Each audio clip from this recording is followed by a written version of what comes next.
Réalisons ce magnifique sac ensemble en 2 épisodes.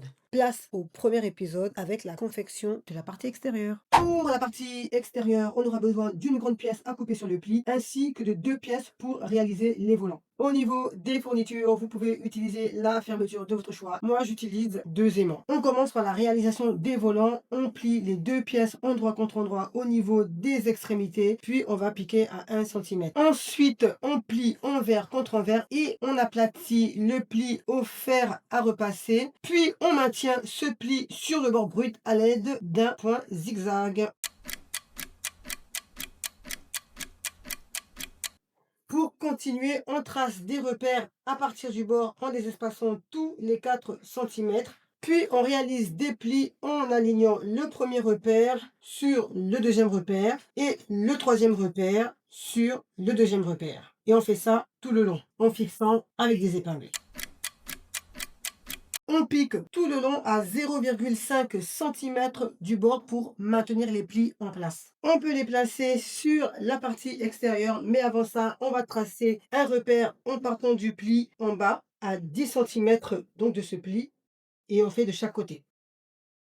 Je place des épingles pour qu'ils soient visibles sur l'extérieur parce que maintenant, je vais placer ma pièce extérieure face à moi, puis on place chaque élément sur les côtés en partant du repère. On épingle bien bord à bord, puis lorsqu'on aura fini, on va piquer en repassant sur la piqûre que l'on a faite précédemment. On passe ensuite à la réalisation des anses. Dans un premier temps, on place des repères à 10 cm des côtés sur le bord supérieur de chaque face du sac et dans un second temps, on coupe deux longueurs de sangle de 60 cm chacune, puis on positionne leur extrémité au niveau des repères vers l'extérieur en veillant à ne pas entortiller les sangles. Et ensuite, on va piquer à 0,5 cm du bord sur les 4 extrémités.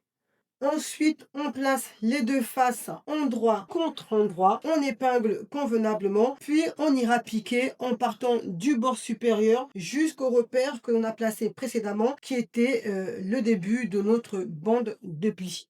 Une fois que c'est fait, on aligne le pli du bas sur le repère, puis on replie en deux.